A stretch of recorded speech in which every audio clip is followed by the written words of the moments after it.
കഴിഞ്ഞു.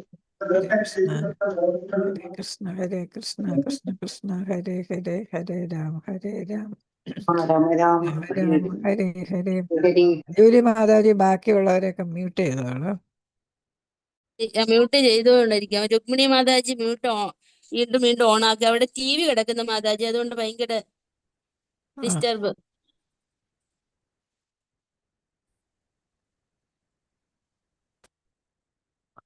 ഹരേ കൃഷ്ണ.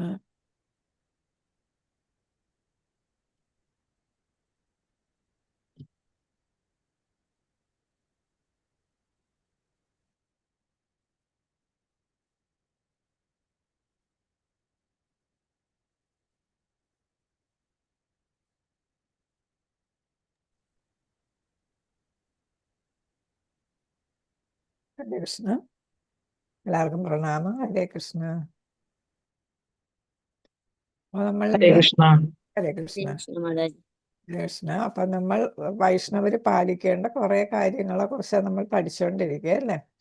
അപ്പൊ അതിൽ നമ്മുടെ നമ്മൾ വിനയം 26 ഗുണങ്ങൾ ചൈതന്യ ചരിതാമൃതത്തിലും പറയുന്നുണ്ട്. പിന്നെ ഭഗവത്ഗീതയിലും നമ്മൾ ഗുണങ്ങൾ അല്ല ഒരു സത്വഗുണത്തിലുള്ള അല്ലെങ്കിൽ ബ്രാഹ്മണന്റെ ഗുണങ്ങളെ കുറിച്ച് നമ്മൾ പഠിച്ചിട്ടുണ്ട്. അതിൽ 26 ഗുണങ്ങൾ ബ്രാഹ്മണനുണ്ടെന്നാ പറയുന്നത്. അതിൽ ഏറ്റവും ഒരു പ്രധാനപ്പെട്ട ഗുണമാണ് ഏതാ? വിനയം. അപ്പൊ ബ്രാഹ്മണിക്ക് ബ്രാഹ്മണ സംസ്കാരത്തിലുള്ള അല്ലെങ്കിൽ ബ്രാഹ്മണ ഗുണങ്ങളുള്ള ആള് ഏത് കാണിക്കും? വിനയം കാണിക്കും. നമ്മൾക്ക് കുറെ പേർക്ക് നമുക്ക് ഉണ്ട്, എന്നാലും പൊതുവെ ആളുകൾക്ക് ഒരു വിനയ കുറവുണ്ട് അല്ലേ. എന്താണ്? അവർക്കൊരു മിഥ്യ അഹങ്കാരം ഉണ്ട് അല്ലേ. താൻ എന്തോ ആണ്. ഇപ്പൊ വിദ്യാഭ്യാസപരമായിട്ട് ഉയർന്നാലും അതേപോലെ ഔദ്യോഗികമായിട്ട് ഉയർന്ന പദവിയിലിരിക്കും, അല്ലെങ്കിൽ ഒരു ജോലി കിട്ടിയാൽ തന്നെ ഈ കലികാലത്തിൽ നമുക്കൊരു അഹങ്കാരം തോന്നും അല്ലേ. സാധാരണ ഒരു ജോലി കിട്ടിയാൽ തന്നെ ഇച്ചിരി സമ്പന്നതയൊക്കെ ഉണ്ട്, ഇച്ചിരി സൗന്ദര്യമുണ്ട്, അങ്ങനെയൊക്കെ വരുമ്പോൾ കുടുംബം ഇച്ചിരി നന്നായിട്ട് പോകുന്നു. അതൊക്കെ ഭഗവാന്റെ അനുഗ്രഹം എന്ന് നമ്മൾ കരുതുന്നില്ല. നമ്മുടെ എന്തോ നേട്ടം കൊണ്ട് കിട്ടിയതാണ് എന്നുള്ള വിചാരത്തിൽ, അല്ലെങ്കിൽ ഞാനാണ് ഇതൊക്കെ സമ്പാദിച്ചത് എന്നൊക്കെയുള്ള ഒരു അഹങ്കാരം വരുമ്പോൾ നമുക്ക് ഏതില്ലാതെ പോകുന്നു? വിനയം നഷ്ടമാകുന്നു അല്ലേ. അപ്പോൾ എല്ലാം ഭഗവാന്റേതാണെന്ന് നമ്മൾ കരുതുമ്പോൾ നമുക്ക് സ്വമേധയ എന്തുണ്ടാകും? വിനയം ഉണ്ടാകും. അത് അത്യാവശ്യമാണെന്നാണ് ചൈതന്യ മഹാപ്രഭു പറയുന്നത്. അപ്പൊ കൃഷ്ണദാസ് ഗോസ്വാമി ചൈതന്യ ചരിതാമൃതത്തില് ചൈതന്യ മഹാപ്രഭുവിനെ കുറിച്ച് ഉള്ള രചനയാണ് ചൈതന്യ ചരിതാമൃതം അല്ലേ. അതില് പറയുന്നത് 8 വോളിയം ഉണ്ട് ആ ബുക്കിന്. അപ്പൊ വലിയ ഒരു ഗ്രന്ഥമാണ്. അപ്പൊ അതില് പറയുന്നത് വിനയം ഈ 26 ഗുണങ്ങളിൽ ഏറ്റവും പ്രധാനപ്പെട്ട ഒരു ഗുണമായിട്ട് വിനയത്തെ കണക്കാക്കണം എന്നാണ്. നിങ്ങളുടെ കയ്യിൽ കൃഷ്ണാവബോധം ഒരു വഴികാട്ടിയുണ്ടോ? ഹരേ കൃഷ്ണ. ഉണ്ടെങ്കിൽ ആ ബുക്ക് എടുത്ത് വെച്ച് ദിവസവും കുറച്ച് കുറച്ച് വായിക്കണേ. ഉള്ളവര്, ഇല്ലാത്തവരൊരെണ്ണം വാങ്ങിച്ചാൽ നല്ലതാണ്. വെച്ചാൽ ഒരു വലിയ വിലയൊന്നും ഇല്ലാത്ത 100 രൂപയ്ക്കകത്തേ വരുള്ളൂ. അപ്പം അതൊന്ന് ഇല്ലാത്തവര് വാങ്ങി വായിക്കണം. അതിൽ നമ്മൾ അത്യാവശ്യം അറിഞ്ഞിരിക്കേണ്ട, നമ്മൾ ഫോളോ ചെയ്യേണ്ട കാര്യങ്ങളെ കുറിച്ചാണ് അതിൽ പറയുന്നത്. നമ്മൾ അടുത്തുള്ള സെൻറ്റേഴ്സിലൊക്കെ കാണും. അല്ലെങ്കിൽ നമ്മൾ മംഗലാപുരത്ത് പിന്നെ മണിഭൂഷിത മാതാജി അടുത്ത് പറഞ്ഞ മാതാജി വരുത്തി തരും. അതാണ് നമ്മൾ ചെയ്യേണ്ടതെന്ന് വെച്ചാൽ നമ്മുടെ മലയാളം ഗ്രൂപ്പല്ലേ. അപ്പം മലയാളം ഗ്രൂപ്പിന്റെ പേരിൽ നമ്മളിത് വാങ്ങുന്നതാണ് നല്ലത്, കുറച്ചുകൂടെ നല്ലത്. അപ്പൊ നമ്മൾ രാവിലെ അവിടെ അനൗൺസ് ചെയ്യും, മലയാളം ഗ്രൂപ്പ് ഇത് വാങ്ങിച്ചു എന്നൊക്കെ അല്ലേ. നമുക്ക് കേൾക്കാനൊരു രസം കൂടെ ഇല്ലേ അല്ലേ. അപ്പൊ മണിഭൂഷിത മാതാജി എടുത്ത് നിങ്ങൾ ആവശ്യപ്പെട്ട എത്ര പേര് വേണമെന്ന് വെച്ചാൽ പിന്നെ മാതാജി അത് വരുത്തി തരും. അപ്പൊ അതാണ് ഏറ്റവും നല്ലത്. ഹരേ കൃഷ്ണ. അപ്പൊ എല്ലാവരും കൃഷ്ണ അവബോധം ഒരു വഴികാട്ടി. കൃഷ്ണാവബോധം ഒരു വഴികാട്ടി. അപ്പൊ മണിഭൂഷിത മാതാജി എടുത്ത് പറഞ്ഞാൽ മതി കേട്ടോ. അപ്പൊ കുറച്ച് വിലയേ ഉള്ളൂ. അപ്പൊ അതിൻ്റെ കൂടെ നിങ്ങളുടെ ചെറിയ ബുക്കുകൾ ഇല്ലെങ്കിൽ വേറെ ഏതെങ്കിലും 2-3 ചെറിയ ബുക്കുകളും കൂടെ ആയാൽ, എന്ന് വെച്ചാൽ അവർക്ക് അയക്കാനുള്ള പൈസ ആവുമല്ലോ, പോസ്റ്റൽ ചാർജ്, അത് ഒരു മിനിമം ചാർജ് കാണും. അപ്പൊ അത് എത്രയെങ്കിലും ബുക്കുകൾ ഒരുമിച്ച് വാങ്ങിച്ചാൽ അതൊക്കെ നമുക്ക് ആവശ്യമാണ്. നമ്മൾ അതൊക്കെ വായിച്ചിരിക്കണമെന്നാണ് ശ്രീല പ്രഭുപാദരുടെ ചെറിയ ബുക്കുകൾ. അതിന് വേണ്ടിയിട്ടാണ് പ്രഭുപാദർ നമുക്ക് വായിക്കാനായിട്ട്, വലിയ ഗ്രന്ഥങ്ങൾ വായിക്കാൻ നമുക്ക് ചിലപ്പം മടി തോന്നും. ഓ, ഇത്രയും വായിക്കണ്ടേ എന്ന് തോന്നും. അപ്പം അതേസമയം ചെറിയ ബുക്കുകളാണെങ്കിലും ഇതാണ് കൃഷ്ണാവബോധ ഒരു വഴികാട്ടി. ഞാൻ കാണിച്ചാൽ കാണാമെന്ന് അറിഞ്ഞൂടെ? കാണുന്നുണ്ട്. കാണുന്നില്ല. ഇത് നിനക്ക് ഇത് കാണിക്കുമ്പോ കാണത്തില്ല. അത് ചിലപ്പോ പേര് കാണാൻ കൊള്ളാം. പറ്റും. കാണില്ല. ചിലപ്പോ കാണാൻ പറ്റും.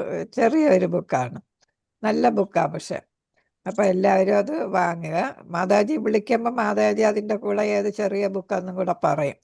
അപ്പൊ 3 ബുക്കായിട്ട് വാങ്ങിച്ചാല് നമുക്കത് ലാഭമായിരിക്കും. ഹരേ കൃഷ്ണ. അപ്പൊ ഇവിടെ പറയുന്ന സഹിഷ്ണുത എപ്പോഴും കോപത്തിൻ്റെയും നിരാശയുടെയും മേൽ ജയിക്കും. നമുക്കറിയാം, വിനയമുള്ളവർക്കാണ് സഹിഷ്ണുത ഉണ്ടായിരിക്കുന്നത്, അല്ലേ? അഹങ്കാരമില്ലാത്തവർക്കാണ് സഹിഷ്ണുത ഉണ്ടായിരിക്കുന്നത്. ഇപ്പോൾ ആരെങ്കിലും ഒന്ന് ദേഷ്യപ്പെട്ടാലും, അതേപോലെ തന്നെ എന്തെങ്കിലും അനാവശ്യമായിട്ട് നമ്മളെക്കുറിച്ച് പറഞ്ഞാലും അത് നമുക്ക് എന്താണ് ക്ഷമിക്കാനുള്ള, സഹിക്കാനുള്ള ഒരു കഴിവുണ്ടെങ്കിൽ നമുക്ക് നമ്മൾ കോപം വരത്തില്ല. അല്ലെങ്കിൽ നമ്മൾ പെട്ടെന്ന് കോപിഷ്ഠരാകും, അല്ലേ? അതേപോലെ തന്നെ എന്നാലും പറഞ്ഞല്ലോ എന്നുള്ള ഒരു നിരാശയും. പക്ഷെ വിനയം ഉണ്ടെങ്കിൽ ഇതൊന്നും എന്നെ പറഞ്ഞതല്ല. നേരത്തെ പറഞ്ഞു, എന്താ ബുദ്ധ ഭഗവാന്റെ അടുത്ത് ഏതാണ് അദ്ദേഹത്തെ എതിർക്കുന്ന പിന്നെ താത്വികരെല്ലാം അദ്ദേഹത്തിനോട് ഒരുപാട് ചീത്ത പറഞ്ഞു അദ്ദേഹത്തിന്. അപ്പൊ അദ്ദേഹം പറഞ്ഞ എന്താ, സുഹൃത്തെ, ഒരു സമ്മാനം ഞാൻ താങ്കൾക്ക് തരുന്നു, താങ്കൾ അത് സ്വീകരിച്ചില്ലെങ്കിൽ എന്ത് സംഭവിക്കും? അപ്പൊ അദ്ദേഹം പറഞ്ഞു, അവര് പറഞ്ഞു, എന്താ, അത് ഞങ്ങളുടെ കയ്യിൽ തന്നെ ഇരിക്കും. നിങ്ങൾ ഈ പറഞ്ഞതൊന്നും ഞാൻ സ്വീകരിച്ചിട്ടില്ല, അതെന്നെ അല്ല പറഞ്ഞത്. അപ്പൊ എന്താണ്, അതെല്ലാം ഇതാ പറഞ്ഞവരുടെ എനർജിയും സമയവും വെറുതെ പോയല്ലേ? അപ്പൊ നമ്മൾ അതുപോലെ ആകണമെന്നാണ് പറയുന്നത്. നമ്മൾ ഭഗവാനെ മനസ്സിൽ ധ്യാനിക്കുമ്പോൾ നമ്മൾ ആരെങ്കിലും നമ്മളെക്കുറിച്ച് മോശമായിട്ട് പറഞ്ഞാലും നമ്മളോട് കോപപ്പെട്ടാലും നമ്മൾ എന്ത് ചെയ്യണം? അതൊന്നും എൻ്റേതല്ല എന്ന് വിചാരിച്ചിട്ട് നമ്മൾ സഹിക്കണം എന്നാണ്. അപ്പം നമ്മൾ തിരിച്ചു പറയാനായിട്ട് നിൽക്കത്തില്ല. കോപം വരുമ്പോഴാണ് തിരിച്ചു പറയുന്നത്, അല്ലേ? ചിലരെന്താണ് സ്വയം സഹിക്കുന്ന എന്താണ് നിരാശ എന്നാലും പറഞ്ഞല്ലോ. അപ്പം അതൊന്നും ഉണ്ടാവില്ല. അപ്പോൾ സഹിഷ്ണുത ഏറ്റവും വലിയ വിനയമുള്ളവർക്ക് സഹിഷ്ണുത കാണും. അപ്പോൾ ഏറ്റവും വലിയ ഒരു ഗുണമായിട്ടാണ് ഈ വിനയത്തിനെയും സഹിഷ്ണുതയെയും കണക്കാക്കുന്നത്. അതിനൊരു ഉദാഹരണം ഇവിടെ പറഞ്ഞിരിക്കുകയാണ് ശ്രീല പ്രഭുപാദർ. വാതിലുകൾ അടിക്കുന്നത് ഒരു ചെറിയ പിഴവാണെന്ന് തോന്നുമെങ്കിലും വാതിലിപ്പം കാറ്റത്തിങ്ങനെ വന്ന് അടിച്ചുകൊണ്ടിരിക്കത്തില്ലേ? അതാണ് പറയുന്നത്. വാതിൽ നേരെ നമ്മൾ തുറന്നു വെച്ചില്ലെങ്കിൽ, അല്ലെങ്കിൽ നേരെ അടച്ചില്ലെങ്കിലും പകുതി തുറന്നു വെക്കുമ്പോൾ അത് കാറ്റടിക്കുമ്പോൾ അങ്ങോട്ടും ഇങ്ങോട്ടും അത് മൂവ് ചെയ്ത് ചിലപ്പോൾ അതെന്തെയും നമുക്കൊരു ഡിസ്റ്റർബൻസ് ഉണ്ടാക്കും. അതൊരു ചെറിയ പിഴവാണ് എന്ന് തോന്നുമെങ്കിലും ശ്രീല പ്രഭുപാദയെ വല്ലാതെ അസ്വസ്ഥനാക്കി. അത് ലക്ഷണമാകുന്നത് അശ്രദ്ധയും ദുരുപയോഗവുമാണ്. ആ ശബ്ദം തൻ്റെ ഹൃദയത്തെ തകർത്തു എന്ന് പ്രഭുപാദർ പറഞ്ഞു. അപ്പോൾ എന്താണ്, അദ്ദേഹം താമസിക്കുന്നിടത്ത് അതെന്തുകൊണ്ടാണ് നമ്മൾ തുറന്നു വെക്കാത്തത് അല്ലെങ്കിൽ പൂർണ്ണമായിട്ട് അടയ്ക്കാത്തത്? അശ്രദ്ധ. അതേപോലെ വാതിലിന് നമ്മൾ എന്ത് ചെയ്യുന്നു? ദുരുപയോഗം ചെയ്യുന്നു. നേരെ ചൊവ്വേ അത് ഉപയോഗിക്കുന്നില്ല. വാതിലിൻ്റെ പർപ്പസ് എന്താണ്? ഒന്നീ അടയ്ക്കുക, അല്ലെങ്കിൽ കാറ്റ് കയറാൻ വേണ്ടി തുറന്നു വയ്ക്കുക, അല്ലേ? അപ്പോൾ അത് നേരെ ചൊവ്വേ ചെയ്തില്ല. അതുകൊണ്ട് അതെന്താണ്? അപ്പോൾ ആ ശബ്ദത്തിനേക്കാൾ കൂടുതൽ അദ്ദേഹത്തെ അലട്ടിയത് എന്താണ്? നമ്മുടെ അശ്രദ്ധയും ദുരുപയോഗവുമാണ്. അപ്പോൾ ഹൃദയത്തെ തകർത്തു എന്ന് പറഞ്ഞു. ഒരിക്കൽ പ്രഭാതർ മുറിയിൽ നിന്ന് പുറത്തു വന്നു, ഇങ്ങനെ സഹിക്കാൻ വയ്യാതെ പുറത്തു വന്നിട്ട് പറഞ്ഞു, ആരാണ് വാതിലുകൾ കൊട്ടി അടയ്ക്കുന്നത്? ഈ കെട്ടിടം എവിടെ നിന്നാണ് വന്നതെന്ന് ആർക്കും അറിയില്ല. നിങ്ങൾ ഇത് ഇവിടെയുണ്ടെന്ന് നിസ്സാരമായി കരുതുന്നു, പക്ഷെ ആരും ശ്രദ്ധിക്കുന്നില്ല. അപ്പൊ ഈ വാതിലുകൾ എന്താണ്, എന്താണ് കൊട്ടി അടച്ച, അതും നമുക്ക് സഹിക്കാൻ പറ്റാത്ത ശബ്ദമാണ്, അല്ലേ? ടബോ നടക്കുന്നത്. അപ്പൊ എന്താണ് അത്? അപ്പൊ ഇത് ആരാ ഇങ്ങനെ ചെയ്യുന്നതെന്നാണ് നിങ്ങൾ വിചാരിച്ചിരിക്കുന്ന? ഇതാ നേരത്തെ തന്നെ ഇവിടെ ഉണ്ടായിരുന്നു. ഇതെല്ലാം ആരുടെയാണ്? ഭഗവാന്റെ ആണ്, അല്ലേ? ഭഗവാൻ നമുക്ക് തന്നിരിക്കുന്നതാണ്. അതാ ഇവിടെ പറയുന്നത്, ഇത് ഇവിടെ ഉണ്ടെന്ന് നിസ്സാരമായി കരുതുന്നു. ഇതും ഭഗവാന്റെ വരും കാരുണ്യത്താൽ നമുക്ക് കിട്ടിയതാണ്. ഒരു കെട്ടിടം തന്നെയും വാതിലുകൾ തന്നെയും എല്ലാം ഭഗവാന്റെ ഔദാര്യമാണെന്ന് നമ്മൾ കരുതുന്നില്ല. അതുകൊണ്ട് നിസ്സാരമായിട്ട് നമ്മൾ വാതിലിനെ കൊട്ടിയടയ്ക്കുകയോ അല്ലെങ്കിൽ പകുതി തുറന്നു വയ്ക്കുകയോ ഒക്കെ ചെയ്യും. അപ്പം അതാരും ശ്രദ്ധിക്കുന്നില്ല എന്ന് ശ്രീല പ്രഭുപാദ ലീലാമൃതം ബയോഗ്രഫിയാണ്. അതിൽ വോളിയം 5 പേജ് 1 ഇങ്ങനെ പറഞ്ഞിരിക്കുകയാണ്. അപ്പം നമ്മൾ എന്ത് ചെറിയ കാര്യമാണെങ്കിലും അത് വേണ്ട പോലെ കൈകാര്യം ചെയ്യണമെന്നാണ് നമ്മളെ പ്രഭുപാദർ ഓർമ്മപ്പെടുത്തുന്നത്. ഒന്നും നമ്മൾ നിസ്സാരമായിട്ട് കണക്കാക്കണ്ട. കാരണം എന്താ, എല്ലാം നമുക്ക് വേണ്ടി ഭഗവാന്റെ അനുഗ്രഹമായിട്ടാണ് വരുന്നത് അല്ലേ. അപ്പം നമ്മൾ ഭഗവാന്റെ അനുഗ്രഹം അത്രയും മേന്മയേറിയതായിട്ട് നമ്മൾ കണ്ട് പെരുമാറണം എന്നാണ്. ഒരാൾ തീർച്ചയായും വഞ്ചിക്കപ്പെടാതിരിക്കാനുള്ള കരുതലുകൾ എടുക്കുകയോ അല്ലെങ്കിൽ ആവശ്യമുള്ളിടത്ത് നടപടി എടുക്കുകയോ ചെയ്യാം. ഒരാൾ വഴക്കുണ്ടാക്കുക, വ്യർത്ഥമായ തർക്കത്തിൽ ഏർപ്പെടുക തുടങ്ങിയവ ഒഴിവാക്കാൻ ശ്രദ്ധിക്കണം. നമ്മുടെ സമൂഹത്തിൽ എല്ലാ പ്രശ്നങ്ങളുമാണ് അല്ലേ, എല്ലാം പല പല പ്രശ്നങ്ങളാണ് സമൂഹത്തിൽ നമുക്കിപ്പം. അതാണ് ഇപ്പം ഒരുപാട് സാമൂഹ്യ വിരുദ്ധരുണ്ട്, അവരാണ് നമ്മളെ വഞ്ചിക്കുന്നത് അല്ലേ. അപ്പം വഞ്ചിക്കപ്പെടാതിരിക്കാൻ നമ്മൾ വേണ്ട മുൻകരുതലുകൾ എടുക്കണം. എല്ലാം കൃഷ്ണൻ്റെ ഭഗവാന്റെ ഇഷ്ടം എന്ന് പറഞ്ഞ് നമ്മൾ തള്ളിക്കളയണ്ട, നമ്മൾ വഞ്ചിക്കപ്പെടാതിരിക്കാൻ നോക്കുകയും വേണം എന്നാണ്. നമുക്കത് ഒരു വാർണിംഗ് തരുകയാണ് പ്രഭുപാദർ. നമ്മളങ്ങ് ഏറ്റവും ശുദ്ധരായിട്ട് അയാൾ നമ്മളെ എന്തോ ചെയ്തോട്ടെ, വഞ്ചിച്ചോട്ടെ എന്ന് വിചാരിച്ച് കളയരുത് എന്നാണ്. അപ്പൊ എതിർക്കേണ്ടിടത്ത് നമ്മൾ എതിർക്കണം. പക്ഷെ വഴക്കുണ്ടാക്കുകയോ വ്യർത്ഥമായ തർക്കത്തിൽ ഏർപ്പെടുകയോ ചെയ്യരുത് എന്നാണ്. വേണ്ട രീതിക്ക് പറഞ്ഞു അവരെ മനസ്സിലാക്കി, അല്ലെങ്കിൽ നമ്മൾ അവിടെ നിന്ന് ഒഴിഞ്ഞു പോവുകയോ അങ്ങനെ എന്തെങ്കിലും ചെയ്ത് സംഭവം നമ്മൾ ഒഴിവാക്കാനായിട്ട് ശ്രദ്ധിക്കുക. നമുക്ക് മനസ്സിന് വിഷമം വരാൻ പറ്റുന്ന തരത്തിലൊന്നും അവിടെ ചെയ്യരുത് എന്നുള്ളതാണ്. എന്നാൽ നമ്മൾ നമ്മുടെ സ്വയം സംരക്ഷിക്കപ്പെടുകയും വേണം എന്നാണ്. അപ്പം അനാവശ്യമായിട്ട് തർക്കത്തിന് പോയില്ലെങ്കിലും നമ്മൾ സ്വയം എന്ത് ചെയ്യണം, സംരക്ഷിക്കപ്പെടണം എന്നാണ്. ഇപ്പൊ പ്രഭുപാദർ പറഞ്ഞു, എല്ലാം ദൈവം തന്നതല്ലേ, ഭഗവാൻ തന്നതല്ലേ എന്ന് വിചാരിച്ചിരിക്കരുത്. നമ്മൾ ആരും ചൂഷണം ചെയ്യാൻ ഇടയാക്കരുത് എന്നാണ്. പിന്നെ ഇവിടെ പറയുന്ന ഒരു ഭക്തൻ എതിർലിംഗത്തിൽ ഉള്ളവരുമായുള്ള ഇടപാടുകളിൽ പ്രത്യേകം ശ്രദ്ധിക്കണം. അത് നമ്മൾ പിന്നെ അങ്ങോട്ട് വരുമ്പോൾ പറയും. നമ്മുടെ ഭാര്യ ഭർത്താവ് എന്നല്ലാതെ വേറെ അന്യ പുരുഷന്മാർ വീട്ടിലുണ്ടെങ്കിൽ, അതേപോലെ അന്യ സ്ത്രീകൾ വീട്ടിലുണ്ടെങ്കിൽ നമ്മൾ അവരോട് ഒരു അകലം പുലർത്തണം എന്നാണ് പറയുന്നത്. അപ്പോൾ അത് ഇവിടെ പ്രത്യേകിച്ച് ഒരു വൈഷ്ണവൻ എന്നാണ്. അപ്പോൾ ഒരു വൈഷ്ണവനാകുമ്പോൾ എതിർലിംഗത്തിലുള്ളവരുമായിട്ട് അടുപ്പം എന്ന് വെച്ചാൽ വേണ്ട ഒരു നിശ്ചിത അകലം പാലിക്കണം എന്നാണ് ഇവിടെ പറയുന്നത്.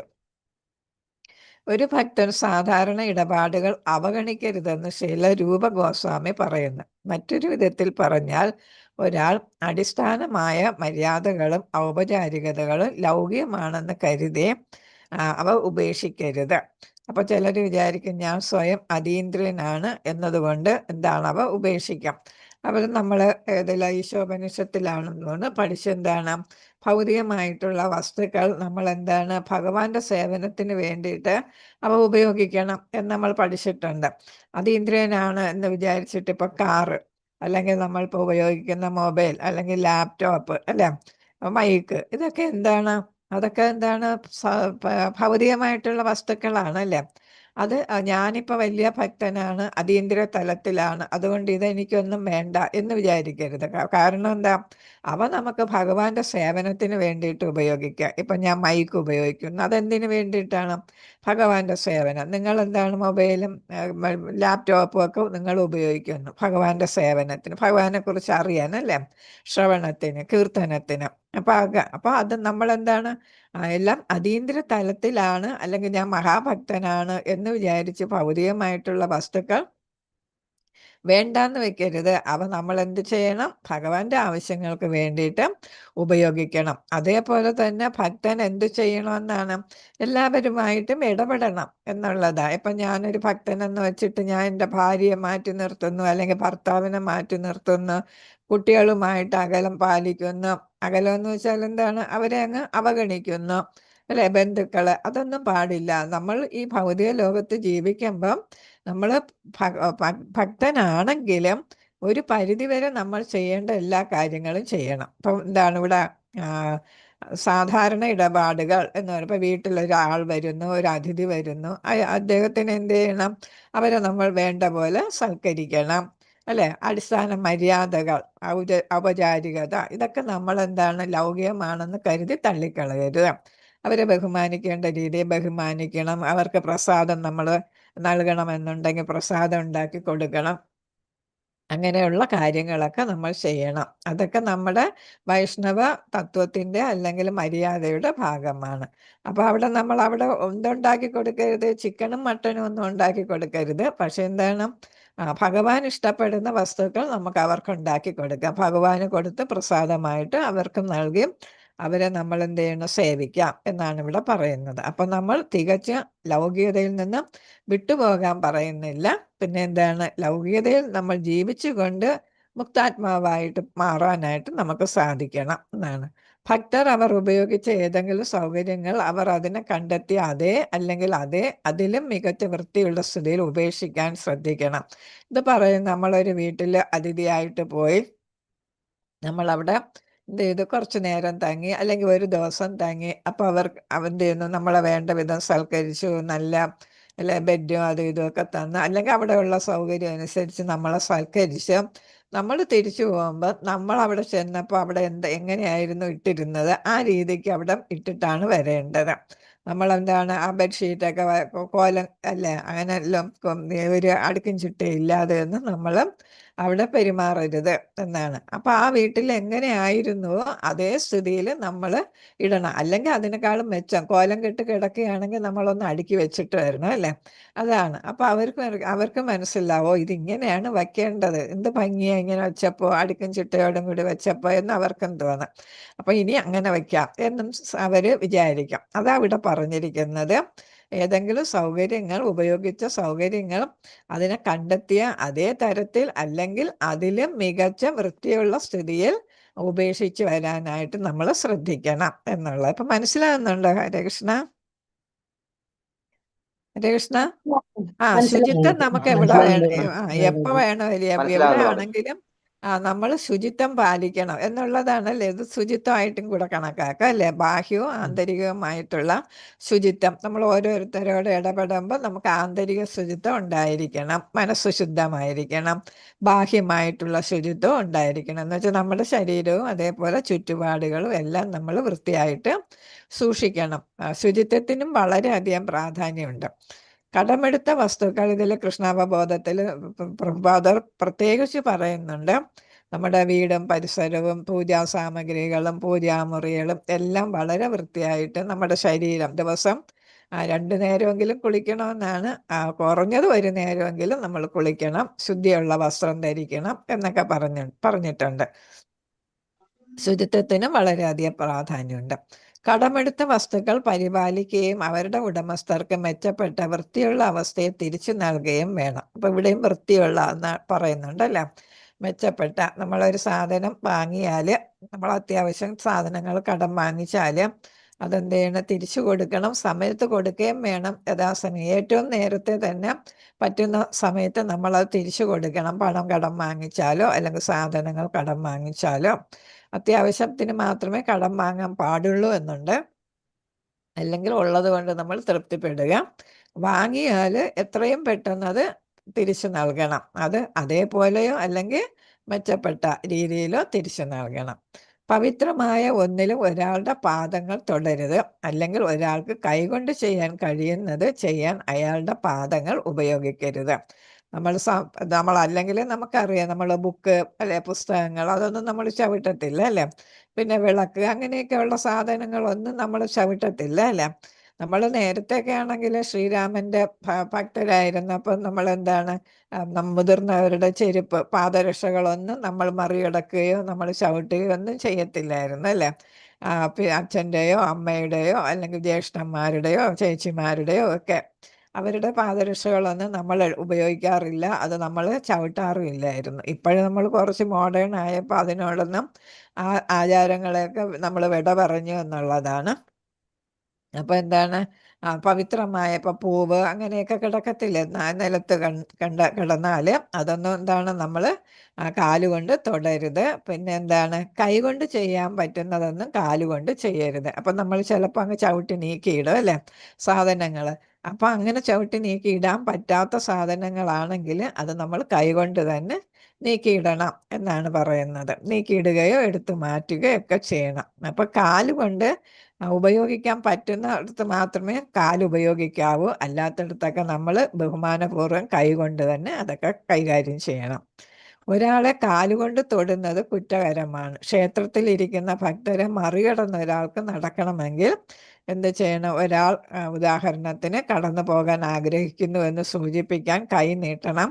അങ്ങനെ കടന്നു പോകാൻ അവർക്ക് അവരുടെ കാൽമുട്ടുകൾ നീക്കാം. നമ്മളിപ്പോൾ ഒരിടത്ത് ഇരിക്കുകയാണ് അല്ലെങ്കിൽ നിൽക്കുകയാണ് എങ്കിൽ എന്താണ്, വേറൊരാളിന് നമ്മൾ കടന്നു പോകണമെങ്കിൽ അവിടെ എന്താ തള്ളി നീക്കിയല്ല പോകേണ്ടത്, കൈകൊണ്ട് അങ്ങോട്ട് പോകണം അല്ലെ, നമ്മളിങ്ങോട്ട് കാണിക്കും ഇങ്ങനെ അല്ലേ, അങ്ങോട്ടൊന്ന് പോകണം എന്ന് നമ്മൾ കൈകൊണ്ട് കാണിക്കും. കാണിക്കുമ്പോൾ അവരെന്ത് ചെയ്യും? മാറിത്തരും. അപ്പോൾ നമ്മൾ അങ്ങനെ പോകാം എന്നാണ് പറയുന്നത്.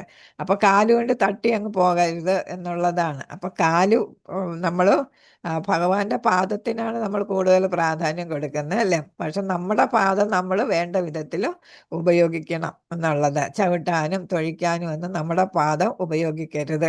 അത് നമുക്കെന്താണ്, നേരായ രീതിക്ക് നടക്കാനും ഒക്കെയാണ് അത് ഉപയോഗിക്കേണ്ടത്. അപ്പോൾ ഇവിടെ കൈ നീട്ടി കാണിക്കണം അങ്ങോട്ട് പോകണമെന്ന്. അങ്ങനെ അവരെന്ത് ചെയ്യുന്നു? നമുക്ക് അവരുടെ കാൽമുട്ടുകൾ നീക്കാം. അവർക്ക് കാൽമുട്ടുകൾ നീക്കി നമുക്ക് പോകാനായിട്ട് അനുവദിക്കാം. അപ്പോൾ കാലുകൊണ്ട് തൊടുന്നത് കുറ്റകരമാണ് എന്നാണ് ഇവിടെ.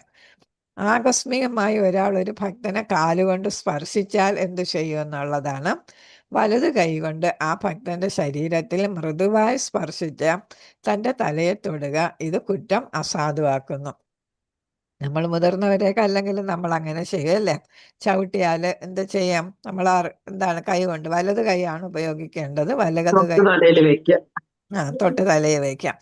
അപ്പോൾ അതാണ് ഇവിടെ പറയുന്നത്. അങ്ങനെ തൊട്ട് തലയിൽ വെക്കുമ്പോൾ നമ്മൾ അറിയാതെ ചവിട്ടിയ പാപം തീരുന്നു എന്നാണ്. അതിനും ലിംഗം അനുസരിച്ച് ഇവിടെ പറയുന്നുണ്ട്. ആ ഭക്തൻ എതിർലിംഗത്തിൽപ്പെട്ടവനാണെങ്കിൽ തൊടാൻ പാടില്ല. തൻ്റെ കൈകൾ കൂപ്പി ക്ഷമ തേടാം. അപ്പോൾ എന്താണ്, നമ്മളെപ്പോഴും ഇവിടെ പ്രഭുപാദർ അതിന് കൂടുതൽ പ്രാധാന്യം കൊടുക്കുന്നുണ്ട്. കാരണം ചൈതന്യ ചരിതാമൃതത്തിൽ ചൈതന്യ മഹാപ്രഭു ചെയ്ത കാര്യങ്ങളൊക്കെ പറയുന്നുണ്ട്. ചോട്ട ഹരിദാസ് എന്ന് പറഞ്ഞ് ചൈതന്യ മഹാപ്രഭുവിൻ്റെ ഒരു ഇഷ്ടപ്പെട്ട ഭക്തനായിരുന്നു, ശിഷ്യനായിരുന്നു.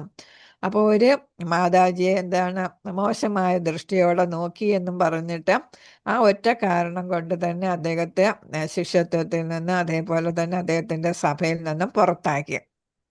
അങ്ങനെയാണ്. അപ്പോൾ അത്രയ്ക്ക് പണിഷ്മെന്റ് കൊടുക്കുന്ന ആളായിരുന്നു ചൈതന്യ മഹാപ്രഭു. എന്ന് വെച്ചാൽ ബഹുമാനിക്കേണ്ടതാണ് എതിർലിംഗത്തിൽപ്പെട്ടവരെ.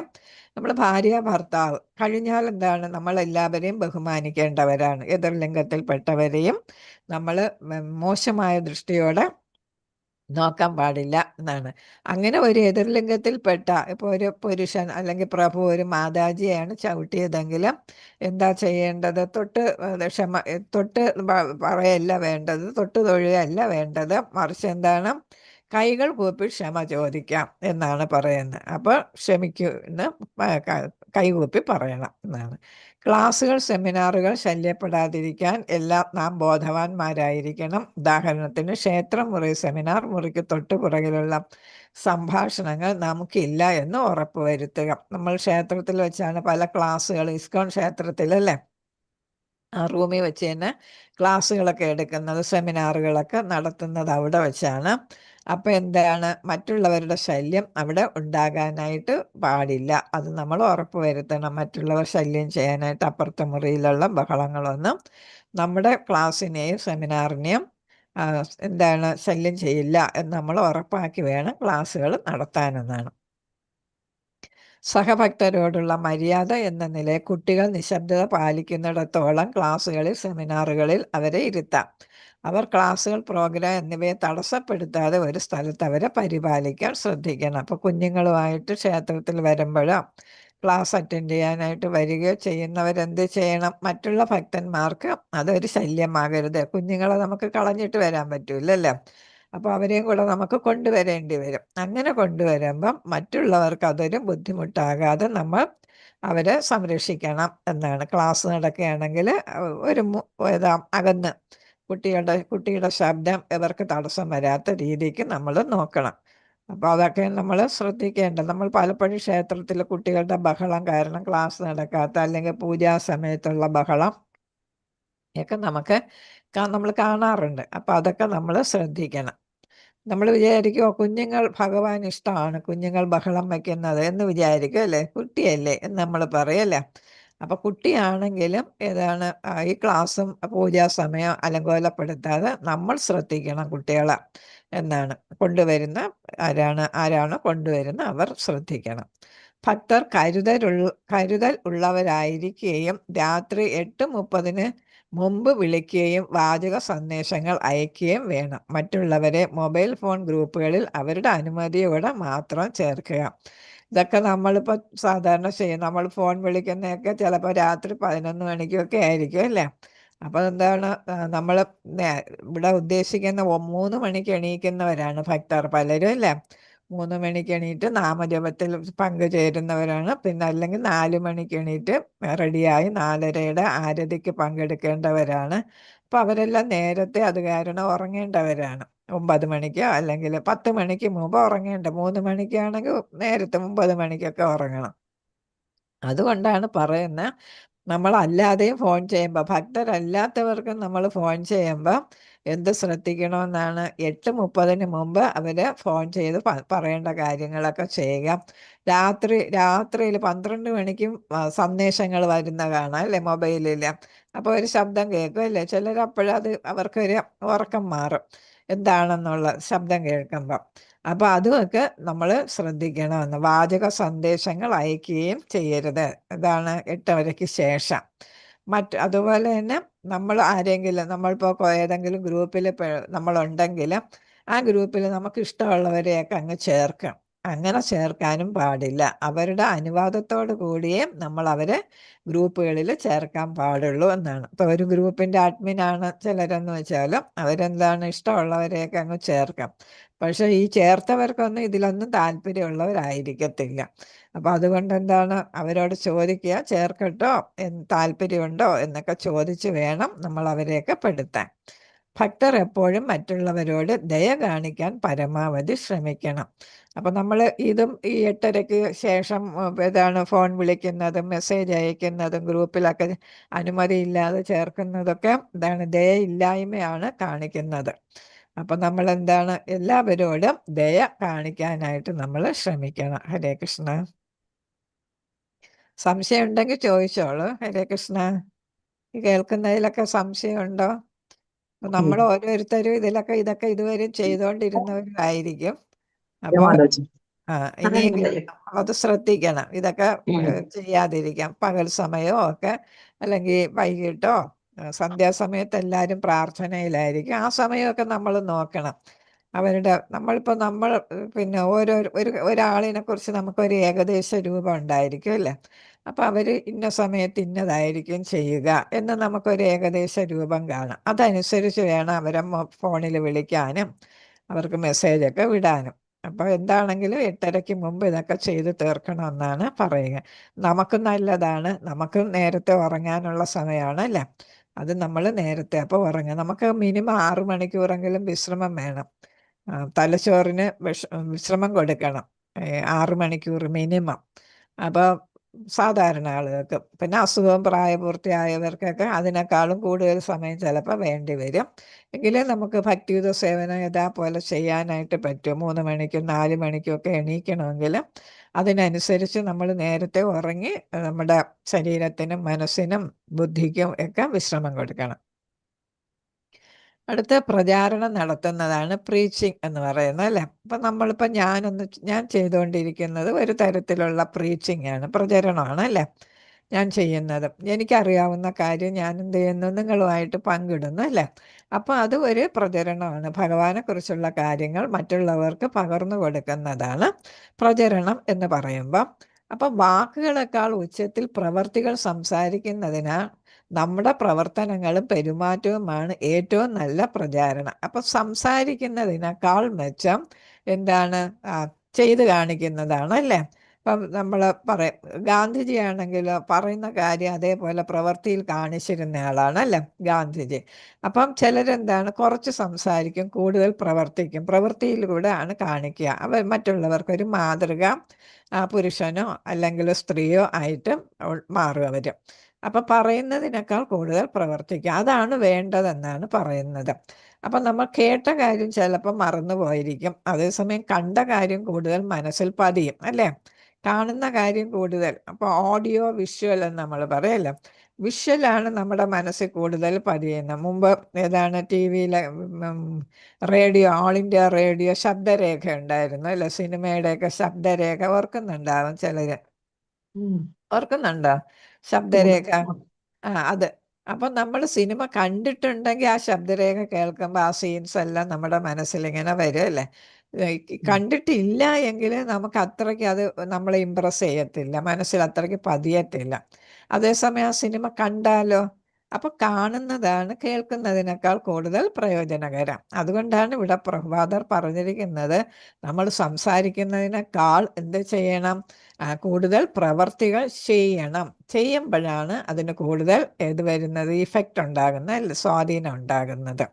നിങ്ങളുടെ പ്രവർത്തനങ്ങൾ വളരെ ഉച്ചത്തിൽ സംസാരിക്കുന്നു എന്ന് വെച്ചാൽ നമ്മൾ പറയുന്നതിനേക്കാൾ പ്രവർത്തിക്കുമ്പോഴാണ് അതിന് കൂടുതൽ ഉച്ചത്തിൽ വരുന്നു എന്നാണ്. അപ്പോൾ ഉച്ചത്തിൽ സംസാരിക്കുന്നു നമ്മുടെ പ്രവർത്തനങ്ങൾ എന്നാണ്. അപ്പോൾ നമ്മൾ കൂടുതൽ പറയുന്നതിനേക്കാൾ എന്ത് ചെയ്യുക? കൂടുതൽ പ്രവർത്തിക്കുക എന്നാണ്. നിങ്ങൾ പറയുന്നത് എനിക്ക് കേൾക്കാൻ കഴിയില്ല എന്ന വാക്യം പോലെ. ഇപ്പം എന്താണ് പറയുന്നത്? കേൾക്കാൻ പറ്റുന്നില്ല, പക്ഷെ ചെയ്യുന്നത് കാണാൻ പറ്റും എന്നുള്ളതാണ്, അല്ലേ? അപ്പം ഏതാണ്, ഞാനിപ്പോൾ പതുക്കെ സംസാരിക്കുന്നു, അപ്പം നിങ്ങൾക്ക് കേൾക്കാൻ പറ്റിയില്ല എന്ന് വരും. പക്ഷേ ഞാൻ എന്തെങ്കിലും കാണിക്കുകയാണെങ്കിൽ, ആക്ഷൻ ചെയ്യുകയാണെങ്കിൽ, അത് നിങ്ങൾ കണ്ടില്ലെങ്കിലും കേട്ടില്ലെങ്കിലും നിങ്ങൾക്ക് എന്ത് ചെയ്യും? കണ്ട് മനസ്സിലാക്കാൻ പറ്റും. അപ്പം അതൊരു മാതൃകയായിട്ട് നമുക്ക് മാറും. അപ്പം നേതാക്കന്മാരോ അല്ലെങ്കിൽ ഉയർന്ന ആചാര്യരോ അല്ലെങ്കിൽ ഒരു ഭക്തനാണെങ്കിൽ തന്നെയും മറ്റുള്ളവർക്കത് മാതൃകയായി ചെയ്ത് കാണിച്ചു കൊടുക്കുകയാണ് വേണ്ടത് എന്നാണ്. നമ്മൾ പൂജ ചെയ്യുന്നു, ഇപ്പം പൂജ അങ്ങനെ ചെയ്യണം ഇങ്ങനെ ചെയ്യണമെന്ന് പറയുന്നതിനേക്കാൾ പൂജ ചെയ്യുന്നത് കാണുമ്പോഴാണ് നമുക്ക് കൂടുതൽ മനസ്സിലാകുക, അല്ലേ? പ്രചാരണം എന്നാൽ ഹൃദയം മാറ്റുക, ബുദ്ധിപരമായി ഒരാളെ പരാജയപ്പെടുത്തുക എന്നല്ല ഇതിനർത്ഥം. തീർച്ചയായും നമ്മുടെ തത്വചിന്ത ശരിയായി അവതരിപ്പിക്കരുത് എന്നല്ല. അപ്പം നമ്മൾ എന്താണ് പ്രചാരണം എന്ന് പറയുമ്പം, നമ്മൾ എന്തെങ്കിലും പറയുകയോ പ്രവർത്തിക്കുകയോ ചെയ്യുമ്പോൾ അത് കാണുകയും കേൾക്കുകയും ചെയ്യുന്ന ആളിന് എന്ത് ചെയ്യും? അവരുടെ ഹൃദയത്തിൽ മാറ്റം വരും. അവരുടെ ഹൃദയം മാലിന്യമായിരുന്നെങ്കിൽ അവിടെ എന്ത് ചെയ്യും? പരിശുദ്ധി ഉണ്ടാകും, അല്ലെങ്കിൽ അവിടെ ഒരു മാറ്റം വരുന്നു, മാലിന്യം കുറയാനായിട്ട് ഇടയാകാം. അപ്പോൾ ഭഗവാന്റെ നാമം ഇങ്ങനെ കേൾക്കുന്നു, അതേപോലെ ഭഗവാനെ പൂജിക്കുന്നത് കാണുന്നു, അങ്ങനെയൊക്കെ വരുമ്പോൾ എന്താണ്? ഹൃദയത്തിൽ ഒരു ചെറിയ മാറ്റം ആദ്യമേ തന്നെ ഉണ്ടാകും. അതാണ്. അപ്പം അങ്ങനെ പ്രചാരണം ഹൃദയത്തെ മാറ്റുന്നു എന്ന് പറയുമ്പം അതെന്താണ്? നമ്മൾ ബുദ്ധിപരമായിട്ട് വേറൊരാളിനെ പരാജയപ്പെടുത്തുന്നു എന്നല്ല എന്നാണ്. പിന്നെ എന്താണ്? നമ്മൾ നമ്മുടെ തത്വചിന്ത ശരിയായി അവതരിപ്പിക്കരുത് എന്നും അല്ല. അപ്പം നമ്മൾ പറയേണ്ട കാര്യം ഭഗവാനെ കുറിച്ച് പറയുന്നു എങ്കിൽ അത് ശരിയായിട്ട് നമ്മൾ അവതരിപ്പിക്കുക. അത് അവരുടെ ചിന്താശക്തിയുമായിട്ട് തത്വചിന്തയുമായിട്ട് അതിനെ പരാജയപ്പെടുത്താനല്ല ഉദ്ദേശിക്കുന്നത്. പക്ഷെ അവർക്ക് എന്താണ്? മാറ്റം വന്ന് ഏറ്റവും നല്ല കാര്യം സ്വീകരിക്കാനായിട്ട് ഇടയാക്കാം എന്നാണ്. ഇപ്പോൾ ഒരുപാട് നോൺ വെജിറ്റേറിയൻ ഫുഡ് കഴിക്കുന്നവരടുത്ത് നമ്മൾ പറയും, അയ്യോ നമുക്ക് ഒരു ദയ വേണ്ടേ, ഈ മൃഗങ്ങളെയൊക്കെ കൊല്ലുന്നതല്ലേ നമ്മൾ, അവർക്ക് എന്ത് വേദന ഉണ്ടാകും, അല്ലേ? അവർക്കും ജീവിക്കാനായിട്ട് അവകാശമില്ലേ? നമ്മുടെ ഭക്ഷണമാകാനാണോ അവർക്ക് ജീവിതം കിട്ടിയത് എന്നൊക്കെ നമ്മളിങ്ങനെ പറഞ്ഞു പറഞ്ഞു വരുമ്പോൾ ചിലർക്കെങ്കിലും മനസ്സിന് മാറ്റം വരും എന്നാണ്. അപ്പോൾ അങ്ങനെ നമ്മൾ അവരുടെ തത്വചിന്ത, നമ്മൾ നമ്മുടെ തത്വചിന്ത ശരിയായിട്ട് അവതരിപ്പിക്കുക. അഹിംസ എന്നുള്ള തത്വം, ദയ എന്നുള്ള കാര്യം അവതരിപ്പിക്കുക. അതവരുടെ മനസ്സിൽ ഹൃദയത്തിൽ മാറ്റം വരുത്തും. എല്ലാ ഭക്തരും ശ്രീല പ്രഭുപാദരുടെ പുസ്തകങ്ങൾ പഠിക്കാൻ ശ്രമിക്കണം. അവ നന്നായി മനസ്സിലാക്കുകയും വിധേയത്തോടെ വായിച്ചു കേട്ടത് വിശ്വസ്തയോടെ അവതരിപ്പിക്കാൻ ശ്രമിക്കുകയും ചെയ്യുക. നമ്മളിപ്പോൾ ഒരുപാട് ബുക്ക്, അല്ലേ? 10-25 ബുക്ക് ശ്രീല പ്രഭുപാദർ എഴുതിയിട്ടുണ്ട്. അതിൽ നമുക്ക് അത്യാവശ്യം വേണ്ട ബുക്കാണ് ഈ കൃഷ്ണാവബോധം എന്ന് പറഞ്ഞത്. എല്ലാ ബുക്കും നമുക്ക് വേണ്ടതാണ്. അപ്പം എന്താണ്? അത് ബുക്കിൽ നിന്ന് ബുക്ക് വായിച്ചിട്ട് എന്ത് ചെയ്യുക? മറ്റുള്ളവർക്കത് വിശ്വസ്തയോടെ എന്ന് വെച്ചാൽ എല്ലാവർക്കും ഇഷ്ടപ്പെടുന്ന ആത്മാർത്ഥതയോടെ അത് അവതരിപ്പിക്കുക. അപ്പോൾ അവരുടെ ഹൃദയത്തിലെ മാലിന്യങ്ങൾ കുറേശ്ശെ ഇല്ലായ്മ ചെയ്യാൻ നമുക്ക് സാധിക്കും. എങ്ങനെ പ്രചാരണം ചെയ്യണമെന്ന് പഠിക്കാൻ മറ്റ് പുസ്തകങ്ങൾ വായിക്കുകയോ മറ്റു ചിന്തകരുടെ അടുത്ത് പോവുകയോ ചെയ്യേണ്ടതില്ല. ആത്മീയ ഗുരുവിൻ്റെ വിനീതമായ ദാസനാണ് ഏറ്റവും നല്ല പ്രചാരകൻ. അപ്പം എന്താണ് ശ്രീല പ്രഭുപാദരുടെ ബുക്ക് വായിക്കുമ്പോൾ അദ്ദേഹം ഇപ്പം നമ്മളോടൊപ്പം ഇല്ലെങ്കിലും അദ്ദേഹത്തിൻ്റെ ബുക്കുകളിലൂടെ ജീവിച്ചിരിക്കുകയാണ് അല്ലേ. പ്രഭുപാദർ തന്നെ പറഞ്ഞത്, ഞാൻ ഒരിക്കലും മരിക്കില്ല. കാരണം എന്താണ്, ഞാൻ എൻ്റെ ബുക്കുകളിലൂടെ എൻ്റെ ഭക്തരോട് ഒപ്പം എൻ്റെ ശിഷ്യരോടൊപ്പം ഞാൻ എന്നും ഉണ്ടാകും. ഭഗവാന്റെ ഭക്തരോടൊപ്പം എൻ്റെ ശിഷ്യന്മാരോടൊപ്പം ഞാൻ എന്നും ഉണ്ടാകും. അപ്പം അതുകൊണ്ട് നമ്മൾ എങ്ങനെ നമ്മൾ പ്രചാരണം നടത്തണമെന്ന് ആരോടും ചോദിക്കാൻ പോകണ്ട. എന്ത് ചെയ്താൽ മതി? ഗുരുവിനെ നമ്മൾ എന്ത് ചെയ്യണം? അങ്ങേയറ്റം ബഹുമാനിച്ച് ഗുരുവിൻ്റെ പറയുന്ന കാര്യങ്ങൾ നമ്മളത് പാലിക്കുക മാത്രം മതി. എങ്ങനെ? വിനീതനായ ദാസനായിട്ട് നമ്മൾ അത് പാലിച്ചാൽ മതി. നമുക്ക് വേണ്ട ഇത് കിട്ടാൻ അറിവും പിന്നെ സംസാരിക്കാനുള്ള കഴിവും ഓർമ്മശക്തിയും ബുദ്ധിശക്തിയും ഒക്കെ താനേ വന്നോളും. ഇപ്പം നമ്മളിപ്പോൾ ക്ലാസ് എടുക്കുന്നവരെല്ലാം ഒരുപാട് പാണ്ഡിത്യം നേടിയിട്ടല്ല ക്ലാസ് എടുക്കുന്നത്. പിന്നെ എന്താ, ഇതേപോലെ എല്ലാം വായിച്ചും കണ്ടും കേട്ടുമൊക്കെ നമ്മൾ ക്ലാസ് എടുക്കുക. അപ്പം നമ്മൾ ഭഗവാനെയും ഗുരുവിനെയും നമ്മൾ ആദ്യം അതല്ലേ ചെയ്യുന്നത്. ക്ലാസ് തുടങ്ങുമ്പോൾ എന്താ ചെയ്യുന്നത്? ഭഗവാനെയും ഗുരുവിനെയൊക്കെ നമ്മൾ പ്രാർത്ഥിക്കുകയാണ് അല്ലേ. അങ്ങനെ പ്രാർത്ഥിക്കുമ്പോൾ നമുക്ക് ഇല്ലാത്ത കഴിവ് നമുക്ക് കിട്ടും എന്നാണ് പറയുന്നത്. നമുക്ക് കഴിവില്ലെങ്കിലും നമുക്ക് താനെ വന്നോളും എന്നാണ്. ഭക്തിരസാമൃത സിന്ധുവിൽ പ്രചാരണത്തിൻ്റെ തത്വം ശ്രീല രൂപ ഗോസ്വാമി മനോഹരമായിട്ട് വിവരിച്ചിരിക്കുന്നു. ശ്രീല രൂപ ഗോസ്വാമി എല്ലാവർക്കും അറിയായിരിക്കുമല്ലോ അല്ലേ. ഭക്തിരസാമൃത സിന്ധു പഠിച്ചല്ലേ വന്നേ. അപ്പൊ അതില് പറയുന്നു, ഹരേ കൃഷ്ണ. പഠിച്ച് ഏനക്കേന പ്രകാരേയ മന കൃഷ്ണ നിവേശയേത്. ഏനക്കേന പ്രകാരേയ മന കൃഷ്ണ നിവേശയേത്. അപ്പൊ ഇവിടെ പറയുന്നത് എന്താ? എങ്ങനെയെങ്കിലും ഒരാൾ കൃഷ്ണനെ കുറിച്ച് ചിന്തിക്കണം എന്നാണ്. അപ്പൊ എന്താണ്, നമ്മൾ അതിന് തക്കവണ്ണം ഇത് ചെയ്യണം. നമ്മുടെ ആചാര്യന്മാരുടെ കൃതികൾ വായിക്കുകയും ഭഗവാനെയും ഗുരുവിനെയും മനസ്സുരുകി പ്രാർത്ഥിക്കാൻ നമ്മൾ പറയത്തില്ലേ, അങ്ങനെ പ്രാർത്ഥിച്ച് നമുക്ക് ഗുരുവിലൂടെ ഭഗവാന്റെ തത്വങ്ങൾ കിട്ടിയത് ആർക്ക് പകർന്നു കൊടുക്കാം? മറ്റുള്ളവർക്ക് പകർന്നു കൊടുക്കാം. അതാണ് ഇവിടെ പറയുന്നത്. അപ്പം അങ്ങനെ പകർന്നു കൊടുത്ത് അവരെ കൊണ്ട് എന്ത് ചെയ്യണം? കൃഷ്ണനെ കുറിച്ച് ചിന്തിപ്പിക്കണം എന്നാണ്. അപ്പം നമ്മുടെ ഒരു കടമയാണ്, ഒരു ഭക്തന്റെ കടമയാണ് എന്ത് ചെയ്യേണ്ടത്? മറ്റുള്ളവരിൽ അവരുടെ ഹൃദയത്തിലെ മാലിന്യങ്ങൾ മാറ്റം ചെയ്യേണ്ടത് നമ്മുടെ ഒരു കടമയും കൂടെ ആയിട്ട് എടുക്കുക. അതിന് ഗുരു ആരായിട്ടിരിക്കും? നമ്മുടെ സഹായിയായിട്ടിരിക്കും. നമ്മൾ എന്താ ചെയ്യേണ്ടത്? ഗുരുവിൻ്റെ ബുക്കുകളൊക്കെ വായിക്കുക, മനസ്സിലാക്കുക, പകർന്നു കൊടുക്കുക. ആത്യന്തികമായി ആളുകളുടെ ഹൃദയത്തെ മാറ്റുന്നത് എന്താണ്? നമ്മൾ സംസാരിക്കുന്ന തത്വശാസ്ത്രമല്ല, പ്രധാനമായും തത്വചിന്തയെ നാം അവരുടെ ജീവിതത്തിൽ എത്രത്തോളം ഉൾക്കൊള്ളുകയും ആ അറിവ് പ്രായോഗികമായി മനസ്സിലാക്കുകയും ചെയ്തിട്ടുണ്ട് എന്നതാണ്. അപ്പം നമ്മളെങ്ങനെ ആളുകളെ മാറ്റിയെടുക്കുന്നത്? നമ്മൾ സംസാരിച്ചല്ല, പിന്നെ ഇതാണ് നമ്മുടെ ജീവിതത്തിൽ അതെത്രത്തോളം നമ്മൾ പ്രായോഗികമാക്കി എന്ന് മറ്റുള്ളവർക്ക് കാണിച്ചു കൊടുത്താണ് ചെയ്യുന്നത് അല്ലേ. നമ്മളിപ്പോൾ എന്താണ്, ഹരേ കൃഷ്ണ മഹാമന്ത്രം ജപിക്കണം എന്ന് നമ്മൾ പറയുന്നു അല്ലേ. പക്ഷെ നമ്മൾ ജപിക്കുന്നില്ല എങ്കിൽ അതിന് ഫലം ഉണ്ടാകുമോ? മറ്റുള്ളവരെ സ്വാധീനിക്കാൻ അതിന് സാധിക്കുമോ? അപ്പം നമ്മൾ കാണിച്ചു കൊടുക്കണം. നമ്മൾ ഹരേ കൃഷ്ണ മഹാമന്ത്രം ജപിക്കുന്നുണ്ട്, മാലയിൽ ജപിക്കുന്നുണ്ട്, ഇത്ര മാല ജപിക്കുന്നുണ്ട്, അപരാധമില്ലാതെ നമ്മൾ ജപിക്കാൻ ശ്രമിക്കുന്നുണ്ട് എന്നൊക്കെ മറ്റുള്ളവർക്ക് കാണിച്ചു കൊടുക്കണം. അതാണ് അറിവ് പ്രായോഗികമായി നമ്മൾ ചെയ്യണം എന്നാണ്. നമ്മൾ ചെയ്ത് കാണിക്കുമ്പോഴാണ് മറ്റുള്ളവർക്ക് അത് കൂടുതൽ ബോധ്യമാകുന്നത്. അല്ലെങ്കിൽ എന്താണ്, ആർക്കും പ്രസംഗിക്കാൻ പറ്റും അല്ലേ, ഉപദേശം കൊടുക്കാൻ ആർക്കും സാധിക്കും അല്ലേ. ചെയ്ത് കാണിക്കാനാണ് പാട്. അപ്പം നമ്മുടെ ജീവിതത്തിൽ അത് നമ്മൾ പ്രായോഗികമായിട്ട് നടത്തണം എന്നാണ്. നമ്മുടെ പ്രചാരണം പൊതുവെ വിനീതമായ മനോഭാവത്തിലായിരിക്കണം, അല്ലാതെ ശ്രേഷ്ഠതയുടെ മനോഭാവത്തിലല്ല. ഇപ്പം ഞാനൊരു ഉയർന്ന ഭക്തനാണ്, ഞാൻ പണ്ഡിതനാണ്, അതുകൊണ്ട് എനിക്കിതെല്ലാം പറയാനായിട്ട് അറിയാം, അധികാരമുണ്ട് എന്നുള്ള രീതിക്കല്ല നമ്മൾ അപ്രോച്ച് ചെയ്യേണ്ട. പിന്നെ ഏതാണ്, നേരത്തെ വിനയം പറഞ്ഞു അല്ലേ? വിനീതമായിട്ടുള്ള മനോഭാവത്തിലായിരിക്കണം. എന്ന് വെച്ചാൽ അവര് എന്നെ പോലെ ഒരാളാണ്, ഒരാത്മാവാണ്. അവരെ എന്നെ പോലെ ഞാൻ ഒരു ഭക്തനായിട്ട് മാറി, അല്ലെങ്കിൽ വൈഷ്ണവനായി ഭഗവാന്റെ ദാസനായിട്ട്, ഗുരുവിൻ്റെ ദാസനായിട്ട് മാറി. അപ്പം ഈ ആത്മാവിനെ എന്ത് ചെയ്യണം? എന്നെ പോലെ ഗുരുവിൻ്റെ അല്ലെങ്കിൽ ഭഗവാന്റെ ദാസനായിട്ട് മാറ്റണം എന്നുള്ള ഒരു രീതിയിലായിരിക്കണം നമ്മുടെ അവരോടുള്ള മനോഭാവം. അല്ലാതെ ഞാൻ എന്തോ കേമനാണ്, കേമിയാണ് എന്ന് വിചാരിക്കാനായിട്ട് പാടില്ല. പ്രചാരണം ചെയ്യുമ്പോൾ ആത്മീയ ഗുരുവിൻ്റെ വാക്കുകൾ ആവർത്തിച്ച് അദ്ദേഹത്തിൻ്റെ സന്ദേശം തപാൽ മാനെ പോലെ നൽകണം. തപാൽ മാൻ, പോസ്റ്റ്മാൻ എന്താ ചെയ്യുന്നത്? നമുക്കൊരു കത്ത് വന്നാൽ ദൂരെ നിന്ന് അയച്ചതായിരിക്കും അല്ലേ? എവിടെ നിന്നാണെങ്കിലും ഒരു കത്ത് അതെന്ത് ചെയ്യുന്നു? അദ്ദേഹം പൊട്ടിച്ച് വായിച്ചിട്ടാണോ നമുക്ക് തരിക? ഹരേ കൃഷ്ണ. അല്ല. അതേപോലെ നമുക്ക് കൊണ്ടെത്തിക്കും അല്ലേ? ആ അഡ്രസ്സുകാരനെ കൊണ്ടെത്തിക്കും. അതേപോലെ വേണം നമ്മൾ ചെയ്യാൻ. എന്ന് വെച്ചാൽ ഭഗവാന്റെ കാര്യങ്ങൾ ഗുരുവിൽ നിന്ന് നമ്മൾ കേട്ടു, ഗുരുവിൽ നിന്ന് കേട്ട കാര്യം അതേപോലെ പകർന്നു കൊടുക്കണം. അതുകൊണ്ടാണ് ഭഗവത്ഗീത യഥാരൂപം, ഭാഗവതം യഥാരൂപം എന്നൊക്കെ നമ്മൾ പറയുന്നത്.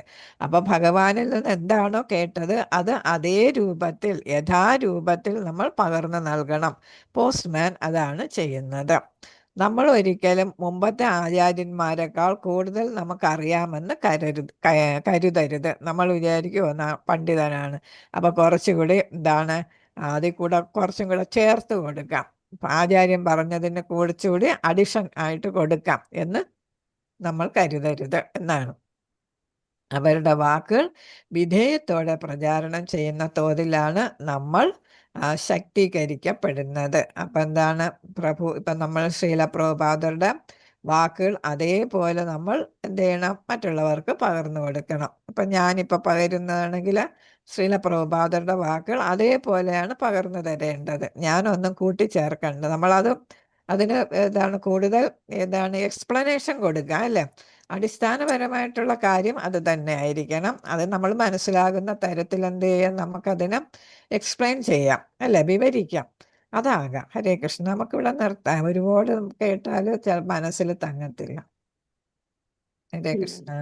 വാഞ്ചകൽപതരു